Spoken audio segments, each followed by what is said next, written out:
Le mot du président.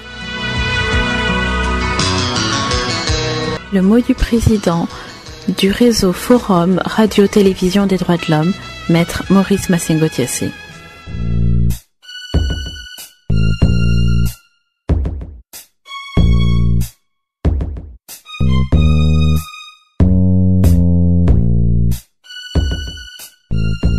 Chers auditeurs, ceci est le mot du président du réseau Forum Radio-Télévision des droits de l'homme, Maître Maurice Massengo-Thiassé. Donc à l'occasion de 8 ans du décès par empoisonnement de Jean-Claude Léco Locher, survenu le 15 novembre 2016 à l'âge donc de 61 ans, je fais donc cette évocation d'un frère, parce que nous étions ensemble au lycée et nous étions en même temps dans le même quartier à Bakongo.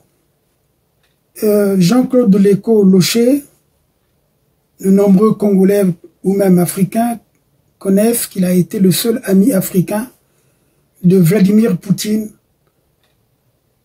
de 1974 jusqu'à sa mort. Mais ils sont restés très liés lorsqu'ils étaient tous les deux à l'université. Donc je veux faire cette évocation, comment il a été empoisonné par Sassou Nguesso.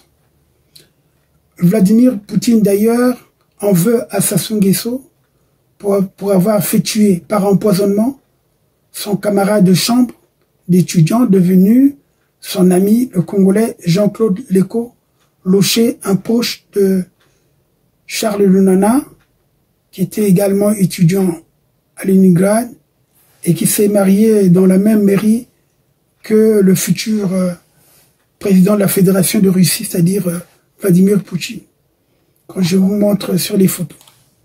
En tout cas, Jean-Claude Léco Locher nous avait partagé ses souvenirs des années 1974-1981 avec Vladimir Poutine. Il partageait une chambre à l'université de droit Lomonosov de Moscou avec, il appelait un jeune homme qui était très réservé, qui avait comme sobriquet Volodia. C'est un sobriquet affectueux des intimes de Vladimir Poutine. Alors, le maître du Kremlin aujourd'hui, il avait à l'époque 22 ans. On avait pratiquement le même âge. Poutine et moi, on a une différence peut-être de 3 ou 4 mois. Lui, il est né en 52 et moi en 53. Bon, en tout cas, Poutine et Léco Locher se sont rencontrés pour la première fois pendant l'été 1974 à Kazakhstan, dans un camp de jeunesse pour travailler sur le transsibérien, et ensuite ils ont partagé la même chambre, comme je l'ai dit tout à l'heure. À cette époque, il y avait la censure. Aucune publication étrangère n'était disponible en Union soviétique. Léco Locher, qui venait en France, ramenait donc des photocopies des magazines et des journaux, des livres, certains en anglais, d'autres en français, que Volodia d'ailleurs lisait avec beaucoup d'attention. Ceux en anglais, et me faisaient traduire les autres. Il me posait beaucoup de questions. Alors Vladimir Poutine, ça c'est Locher qui parle, qui nous fait cette confidence. Vladimir Poutine lisait tout ce qu'il trouvait. Il voulait tout savoir. Et à l'époque, en Union soviétique, vous savez très bien, la télévision ne montrait que des grèves en Occident, les sans-abri. Donc, Poutine posait de nombreuses questions à Locher, qui lui racontait qu'il y avait aussi des bons côtés dans l'Occident. Et Poutine insistait toujours si ce que lui disait était juste. Et Léco lui parlait également de la liberté de la presse, la liberté d'opinion, l'absence de censure. Et d'ailleurs, Locher nous avait expliqué qu'en cours, Poutine étonnait tout le monde par ses positions. en ayant lu la presse occidentale qui lui ramenait, il avait maintenant une vue plus large des choses. Léko Loché nous a parlé de son amitié qui le liait, se souvenant donc de comportements également racistes chez d'autres étudiants qui donc demandaient à Poutine où est ton ombre, le nègre, le sauvage.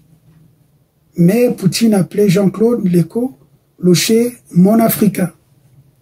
En tout cas, pour le Congolais, c'est quelqu'un de réservé. Donc, Poutine était réservé, bon, très gentil. Il aimait son prochain. Il remontait le moral de notre ami Léko, parce que sans lui, il aurait abandonné ses études universitaires et serait donc reparti en Afrique, notamment au Congo. Donc les deux jeunes gens allaient souvent à Leningrad, chez les parents de Poutine. Ils parlaient peu politique. Volodya n'aimait pas les gens du bureau politique. Il les trouvait trop vieux. Il disait qu'il fallait changer cette équipe. Volodya, donc, Poutine, n'aimait pas le cinéma. Il estimait qu'il y avait trop de violence. Il n'aimait pas la violence. Il préférait le théâtre. Et donc, Léko et Poutine allaient souvent au théâtre.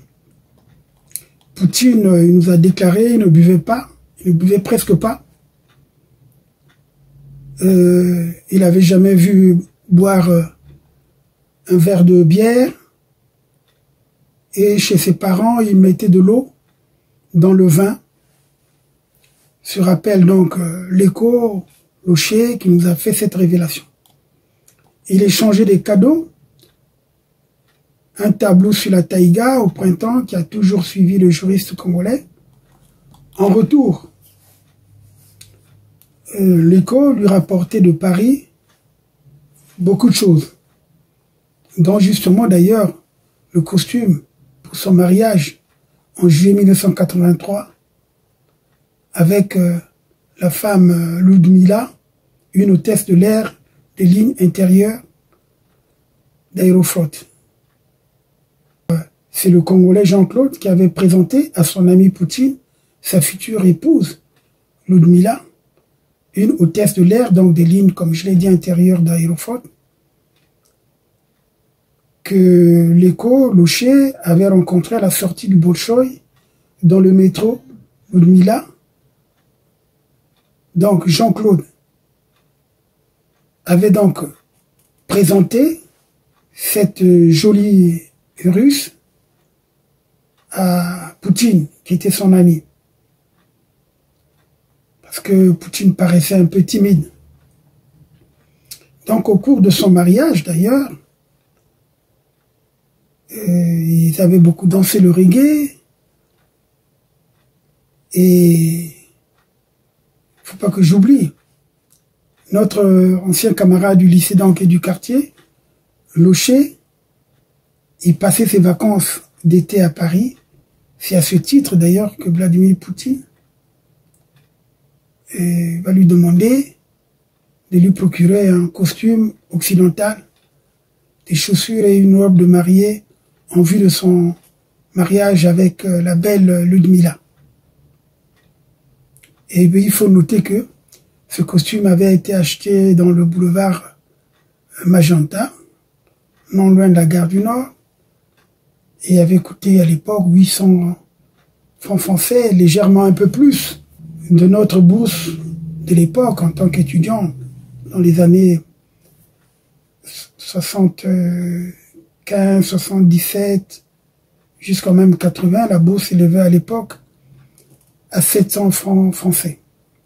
Après ses études en URSS, Jean-Claude Léko Loché sera en France, où il va soutenir sa thèse en 1991, donc 5 ans après moi, parce que moi j'ai soutenu ma thèse, le doctorat d'État, en mars 1986, et lui soutiendra sa thèse en 1991, dans la nouvelle formule du doctorat.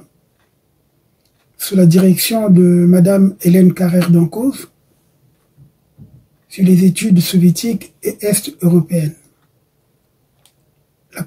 Donc le titre de sa thèse, c'était la politique de coopération soviétique dans les pays en voie de développement africains à l'orientation socialiste. De l'aide à la stratégie générale, le cas donc de la République populaire du Congo. De 1964 à 1982.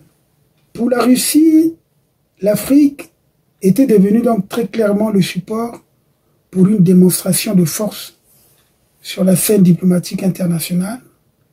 C'est ainsi qu'en 2011, Poutine charge son ami africain, Léko Loché, qui était devenu entre-temps conseiller de Denis Sassou Nguesso, de suivre de près l'évolution du dossier sur la tenue du premier sommet Russie-Afrique.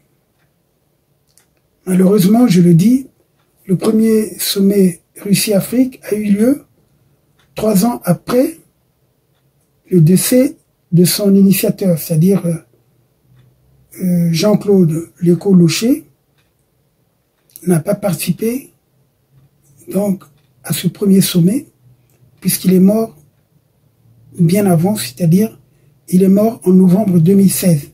C'est pour ça que nous vous parlons du 8e anniversaire de son décès, par empoisonnement.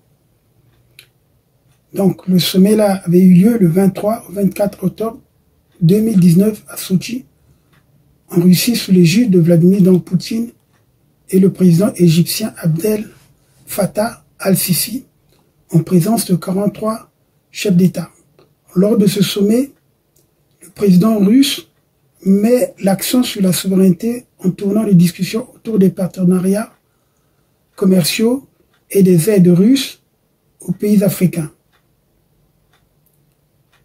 Et d'ailleurs, le deuxième sommet Russie-Afrique, vous vous souvenez bien, était prévu pour octobre 2022 à Addis Abeba, mais à cause du conflit l'Ukraine-Russie, elle s'est tenue une année après, c'est-à-dire du 27 au 28 juillet 2023 à Saint-Pétersbourg. Et au cours de ce sommet, il a été prévu une coopération accrue dans les domaines de l'approvisionnement alimentaire, de l'énergie et de l'aide au développement. Il faut reconnaître que Sassou Nguesso avait donc nommé, je vous montre l'arrêté, avait donc nommé en 2001, en juin 2001, Jean-Claude Léko Loché comme étant son conseiller chargé de l'Europe de l'Est, alors que Vladimir Poutine avait souhaité que Jean-Claude Léko Loché soit l'ambassadeur du Congo en Russie, en même temps son conseiller technique, pour suivre le dossier justement du premier sommet Russie-Afrique. Et d'ailleurs, Sassou en avait pris ombrage. On peut se demander si c'est pas ça qui lui a coûté la vie. Parce que Sassou espérait également présider ce sommet avec Poutine. Et finalement, le premier sommet a été présidé par Poutine avec le président égyptien, comme je l'ai dit. Et il faut reconnaître d'ailleurs que le monde aujourd'hui est pris dans un tourbillon d'incertitude, d'impunité, des inégalités, puisque Poutine va lancer à partir de 2009 d'ailleurs, avec le Brésil, l'Inde, la Chine, ce qu'on appelle les BRICS, avant de devenir les BRICS, c'est-à-dire le S de l'Afrique du Sud. En raison de leurs poids respectifs et cumulés, donc les pays émergents, les plus connus, soi-disant émergents, parce que c'est un abus de langage, je vais peut-être m'expliquer.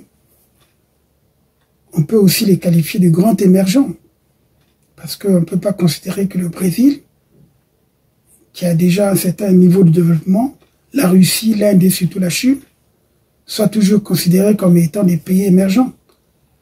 Et comme disait d'ailleurs Obenga, on ne comprend pas pourquoi on parle d'émergents, mais on émerge où?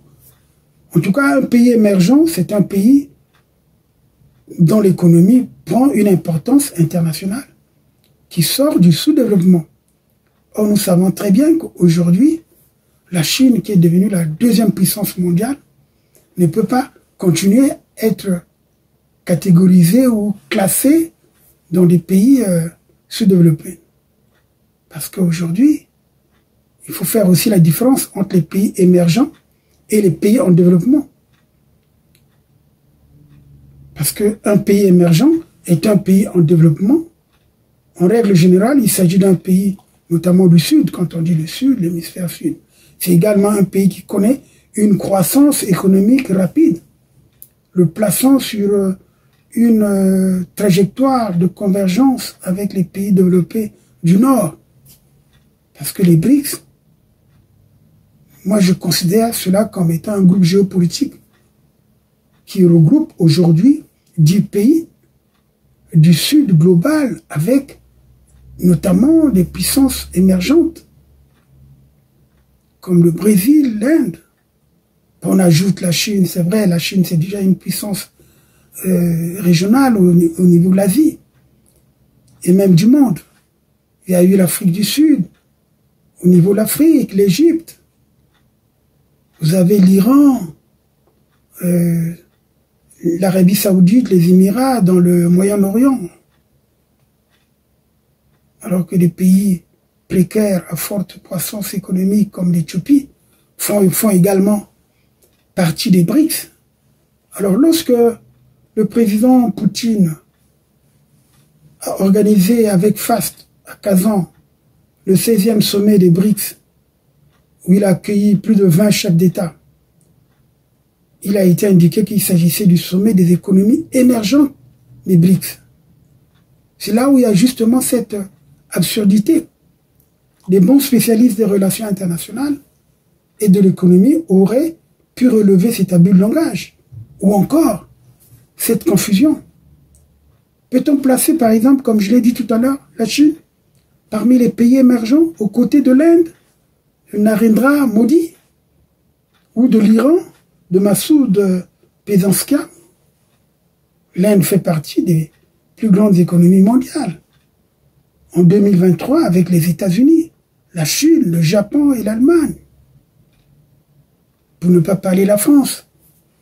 En 2050, il faudra compter également sur l'Indonésie, aussi parmi les grandes économies mondiales, dépassant le Brésil et la Russie en tant que plus grand marché émergent, puisqu'on utilise le mot émergent. Quel est donc aujourd'hui, comme je l'ai dit dans une des émissions, l'objectif du groupe des BRICS? Il faut se poser la question. Moi, je crois que les BRICS ont été créés pour faire face à l'influence occidentale, pour trouver des réformes, des moyens plutôt de réformer les institutions financières internationales, telles que le FMI ou la Banque mondiale, afin de permettre aux économies émergentes de mieux se faire entendre et d'être mieux représentées. Dans ce monde où les divisions politiques ne font que s'aggraver, les guerres font rage à cause des appétits sans cesse de certains dirigeants en quête d'une grande visibilité ou de leur maintien au pouvoir. Parce qu'aujourd'hui, les gesticulations nucléaires les nouvelles armes font planer sur nous une ombre inquiétante. Nous allons tout droit vers l'inimaginable, une poudrière qui risque d'engloutir le monde. Si l'état dans lequel se trouve notre monde n'est pas viable, c'est parce qu'on s'assoit sur la primauté du droit, sur les règles qui ont fait le consensus de l'humanité. Depuis plus d'un demi-siècle, par exemple, en Afrique, nous vivons dans une Afrique, certes, qui est libre, indépendante, soi-disant, indépendance nominale, où malheureusement l'injustice se perpétue encore. Les discriminations sont très accentuées. Nous avons des régimes comme ceux de Sassou Nguesso, où on pratique l'apartheid. Il n'y a qu'un clan qui bénéficie justement des avantages du pays, des ressources du pays, où on ne consulte personne lorsqu'on cède des terres du pays, ce qui est en violation justement de tous les traités internationaux. Ah oui, parce que on ne peut pas céder la souveraineté territoriale à un autre pays. Donc la question de la protection des droits de l'homme et des peuples a peu enthousiasmé les gouvernants africains qui, à la création de l'OUA en mai 1963, n'ont pu prendre sur le plan juridique et pratique l'engagement de respecter les droits de l'homme et des peuples. Avec l'application des dispositions juridiques prévues dans la Charte africaine des droits de l'homme et des peuples, les Africains comptaient espérer une nette amélioration de leurs droits. Mais ce n'est pas en multipliant des sommets très coûteux et qui met à mal notre environnement. On ne tient même pas compte de l'empreinte carbone de l'aviation.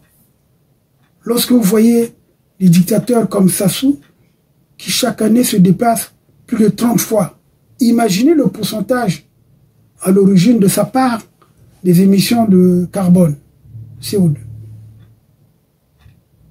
Dans toutes les dictatures qui privilégient les dépenses prioritaires pour la sécurité d'État ou les besoins de la guerre, le pouvoir d'achat effectif de la population est forcément bas, puisque l'appareil de guerre ponctionne largement la production. Soyons donc sérieux et conséquents.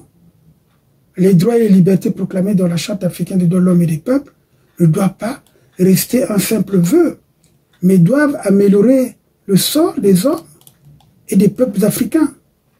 Chaque année, le gouvernement africain, pourtant, épargne pour soigner les malades, pour nettoyer les rues, pour acheter les tables bandes des élèves, pour nettoyer les rues, pour mettre l'eau et l'électricité dans les habitations.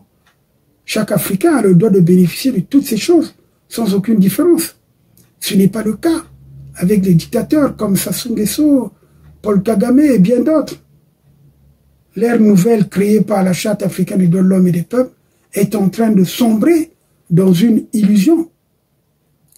Parce qu'avec la Charte africaine des droits de l'homme, l'Afrique ne peut pas être prise dans un tourbillon, car nos solutions existent bien dans l'application des articles 19, 20, 21 et 22, qu'Ingrid Fora vous lit.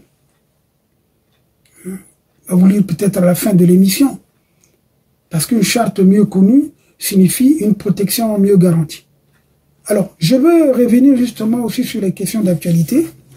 Nous avons suivi les images que je vous montre, la visite du président Denis Sassou Nguesso au Vatican, où il est allé justement demander à ce que le cardinal Émile Béainda, qu'il a assassiné, soit béatifié ou canonisé. En tout cas, comme l'a dit Zeboski, c'est une façon de se moquer des... Un sujet que le pape affectionne bien. Au cours de cet entretien, le président de la République, il faut-il le souligner, a plaidé pour la béatification du cardinal Émile Béainda et la création d'un nouveau cardinal au Congo. Un sujet que le chef de l'État a évoqué par la suite au cours de l'entretien avec le cardinal Pietro Parolin, secrétaire d'État du Vatican. En janvier prochain, le ministre des Affaires étrangères du Vatican est attendu à Brazzaville pour apporter une vitalité à l'Église catholique qui totalise 141 ans d'évangélisation cette année. Mais en tout cas, moi, je reviens sur un point, parce qu'il faut éclairer les gens, étant donné que nous avons la documentation. Il s'agit du premier message que Sassou Nguesso, en tant que commandant, donc le tueur du cardinal, avait adressé au pape Paul VI. Je vous montre donc la semaine africaine. La semaine africaine du dimanche 27 mars 1977, numéro 1254, 26e année. Donc, à la page 8, que je vous montre également, le comité militaire du parti au pape Paul VI. Brazzaville, le 23 mars 1977. Très Saint-Père, au nom du comité militaire du parti, nous avons la profonde douleur de vous faire part de la disparition tragique d'un illustre fils de la famille chrétienne. Son éminence, le cardinal Émile Biaïnda.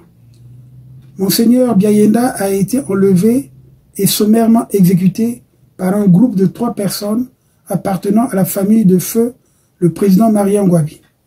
Cet acte odieux a été commis par des individus passionnés qui prétendent avoir agi en signe de vendetta familiale, en prétextant du fait que le cardinal Biaïnda a été reçu en audience le 18 mars 1977 par le président Ngouabi, 30 minutes avant l'assassinat du président.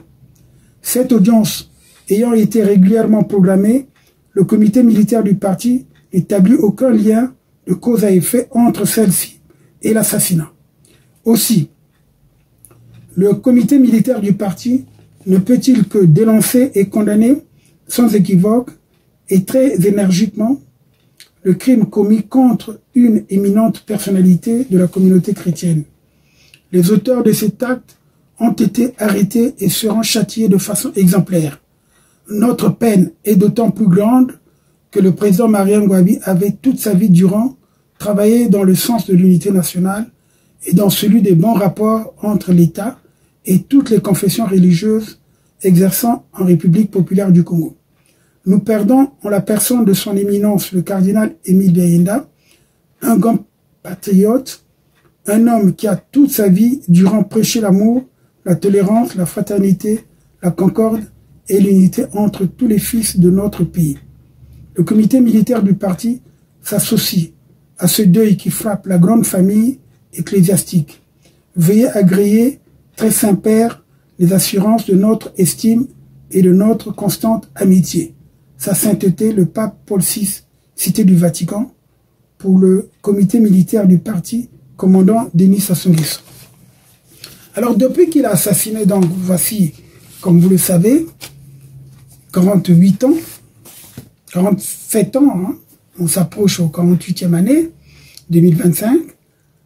Donc, depuis qu'il a assassiné le cardinal Émile Biaïnda, il s'est confessé plusieurs fois. Il a fait la première fois en mai 1980, quand le pape Jean-Paul II l'avait consacré un temps pour l'entendre. Et également, il a fait avec Benoît XVI, il a fait également avec le pape François bien avant, et là c'est la deuxième fois qu'il repart au Vatican justement pour toujours chercher à se confesser. Mais en tout cas, et rien ne va plus chez Sassou Nguesso, qui est pris dans la tourmente. La seule chose qu'il peut dire, c'est également se confesser devant le peuple congolais de tous ces crimes qu'il a commis, comme l'exigent de nombreux observateurs, et notamment Hervé Zebrowski qui le dit souvent, que Sassou doit se confesser, doit dire, parce que son mea culpa de la conférence nationale en disant « j'assume », mais il a assumé, mais il a repris le plus bel. Parce que de la période qu'on lui reprochait de 77 jusqu'en 91, s'il y avait eu peut-être 1 millier de morts, mais cette fois-ci, il faut multiplier par 100. Vous comprenez? Donc, c'est pour montrer que Sassou est incorrigible. Il ne peut pas changer. En tout cas, c'est ce que je voulais dire. Bon, je ne vais pas revenir sur son discours à la nation parce que c'est un discours creux. C'est la même chose. C'est des trucs irréalistes. C'est des choses qu'il invente. C'est les mêmes choses qui reviennent. L'année de la jeunesse. Il vous parle des réalisations, des choses qui parfois n'ont jamais été réalisées, mais on les met. C'est le même discours. Et nous connaissons bien celui qui écrit le discours, qui fait des citations que nous connaissons. Nous ne revenons pas sur ce genre d'insanité. En fait, pour nous, on n'a pas besoin de commenter ce genre de discours. Les faits sont là, les faits sont têtus, et les Congolais souffrent. Ils n'ont pas besoin d'entendre ce genre de discours. En tout cas, merci. Vous êtes nombreux à nous suivre. Continuez de nous suivre. Nous ne venons pas ici vous raconter des choses sans vous apporter des preuves. Pour nous, ce sont les preuves qui comptent. C'est comme les photos que je vous ai montrées, à l'écran, de Poutine avec sa famille, à l'époque, avec son ami Locher. Malheureusement, je n'ai pas pu retrouver les photos de Locher. Ce sont des photos qui doivent être égarées quelque part. Vous savez bien, les conditions dans lesquelles j'ai quitté le Congo, il y a une partie des dossiers qui se trouvent un peu partout. Donc, il faut parfois les rassembler pour faire un bon papier, pour faire un... C'est pas des gens qui viennent vous raconter des histoires, ils s'assoient, ils inventent les histoires sans apporter la moindre preuve. Et c'est ce que vous croyez. Non, ne falsifions pas l'histoire. Nous vous en prions, ne falsifiez pas l'histoire, parce que nous tablons sur les dossiers, les documents. Par exemple, nous avons l'histoire de la mort de Marien Ngouabi. Tous les journaux qui sont sortis, nous les avons. Depuis 77. D'ailleurs, bien avant et après. Donc, nous pouvons comprendre l'histoire, et ça, c'est bien pour les futurs chercheurs, pour ceux qui doivent reconstituer notre histoire d'une façon fidèle. À bientôt, donc, merci, à bientôt.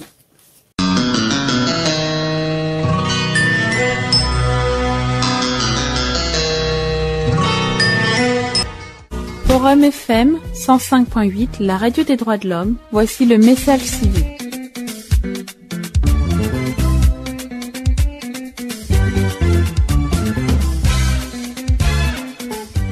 Citoyens, vos droits et devoirs, en route pour l'état de droit. Une émission qui s'inspire du guide de Maître Massengo Thiassé, Comment peut-on vivre libre et digne en Afrique, est présentée par Ingrid Flora.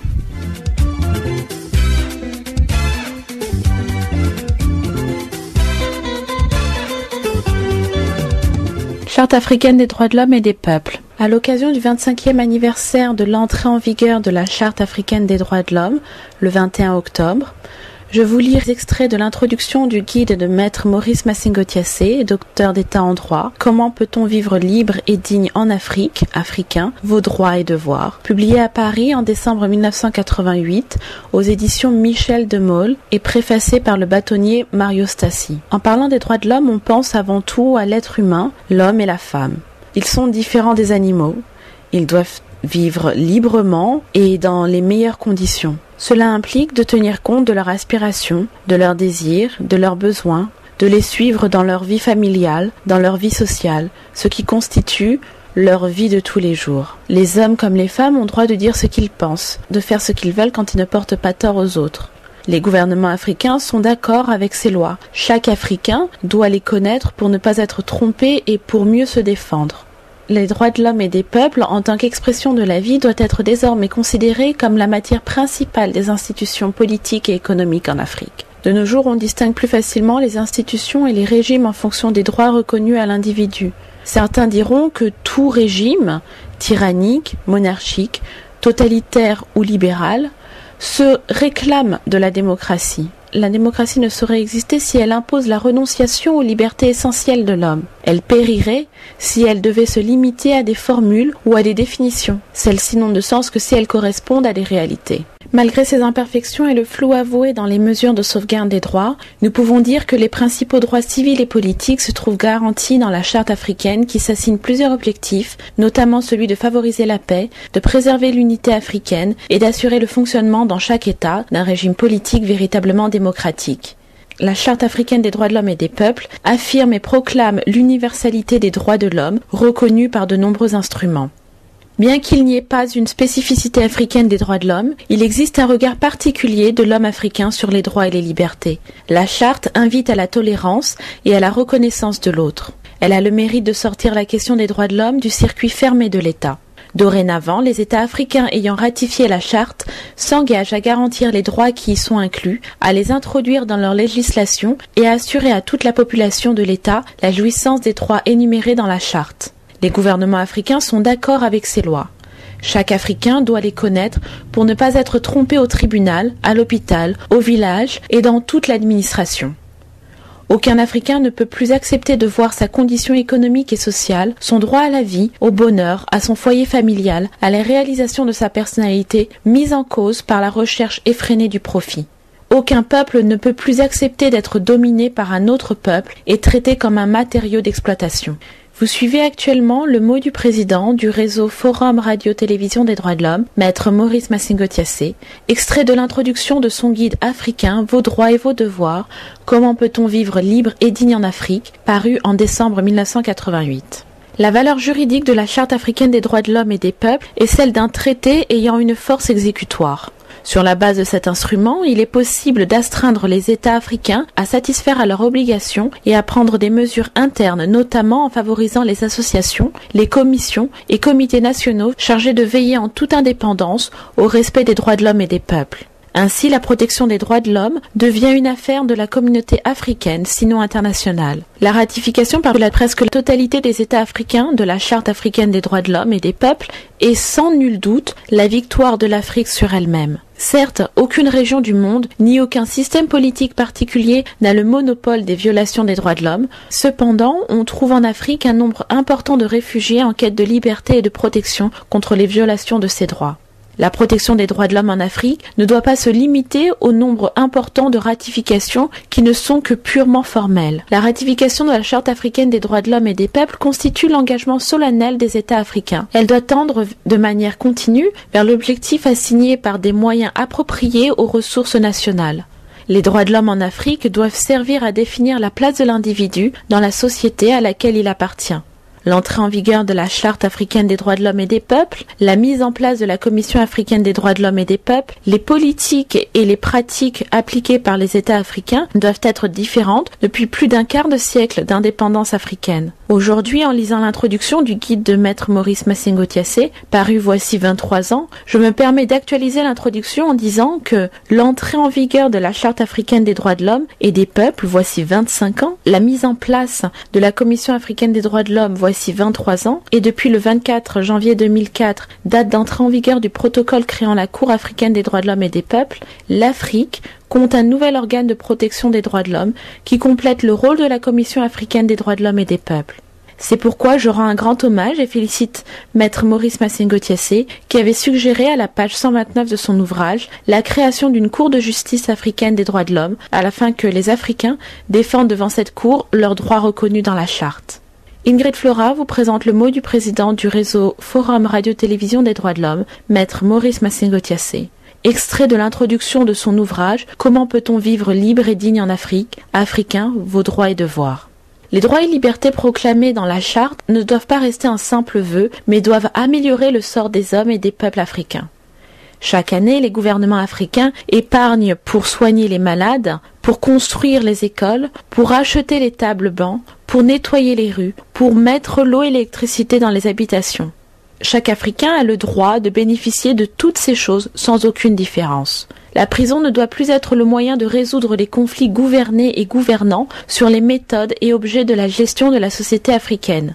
Les femmes ne doivent plus subir les discriminations inadmissibles du seul fait de leur nature. L'Afrique ne doit plus détenir le triste record de millions de réfugiés. La peine de mort, l'exécution et l'empoisonnement des opposants ne doivent plus être la seule réponse au débat politique. La répression policière et la brutalité militaire ne doivent plus être les seules réponses aux manifestations sociales et aux contestations estudiantines. La discrimination ethnique, régionale, sociale ou politique ne doit plus être le seul critère pour rendre justice et le seul critère de recrutement à un poste de travail. La meilleure application par les autorités politiques, administratives et judiciaires de ces principes favorisera à coup sûr la liberté et la dignité de l'homme et du peuple africain. Pour que la Charte africaine des droits de l'homme et des peuples soit un instrument de défense des droits de l'homme et des peuples en Afrique, aussi efficace que possible, il importe que ces dispositions soient connues, non seulement des particuliers qui sont les citoyens des États et de leurs avocats, mais également du pouvoir judiciaire, de la police, des autorités pénitentiaires et des journalistes qui sont chargés de véhiculer les nouvelles. La méconnaissance et le mépris de ces principes ont jusqu'ici conduit les gouvernements africains à des actes de barbarie qui révoltent la conscience du juriste et surtout de l'ensemble de l'humanité. Le fait pour les États africains de se soumettre à un contrôle international ayant des implications politiques internes est en lui-même encourageant. Veillons surtout en prenant connaissance de nos droits à ce que l'ère nouvelle créée par la Charte africaine ne sombre pas dans une illusion et l'ère de la gouvernance dynastique imposée de l'extérieur. Rien ne serait plus néfaste que de perdre la confiance que nous devons aux règles juridiques. En un mot, aux lois. Une charte mieux connue signifie une protection mieux ressentie, donc plus efficace. Il n'est pas dans notre intention de nous livrer à une dissertation juridique avec définition et analyse des textes. Notre seul propos est de donner un aperçu d'une matière assez mal connue dont dépend notre statut d'homme libre et digne. Par ces extraits de l'introduction de l'ouvrage de Maître Massengo Thiassé, nous avons voulu communiquer en cette période commémorative de la Charte africaine des droits de l'homme notre foi en ces libertés essentielles de la personne humaine et du peuple africain. C'est pourquoi, dans le cadre du message civique, nous allons diffuser chaque jour un ou plusieurs articles de la Charte africaine des droits de l'homme et des peuples. Soyez donc fidèles à nos programmes d'éducation et de formation pour une culture de paix et de l'état de droit. Ce que vous venez de suivre a été écrit par Maître Maurice Massengo Thiassé voici près d'un quart de siècle, au moment où il était impensable de parler du respect de l'application des droits de l'homme dans le continent qui regorgeait de nombreux dictateurs. Le constat reste le même, c'est pourquoi je dis bravo, Maître Massengo Thiassé, pour votre combat trentenaire de creuser dans le continent africain des galeries des droits de l'homme, susceptibles d'apporter l'eau de la liberté et de la dignité en Afrique. Vous suivez actuellement Forum FM, la radio des droits de l'homme, la voix des sans-voix. C'était le mot du président du réseau Forum Radio-Télévision des droits de l'homme, lu par l'unique voix du Forum, Ingrid Flora, moi-même, votre humble servante, votre humble speakerine.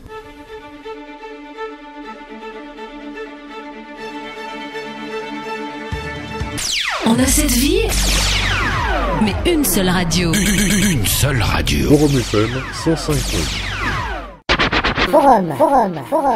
Forum FM 105. Moi j'aime. Forum FM 105. Téléforum, c'est votre télé. Soyez devant l'écran. Vos émissions Forum Télé.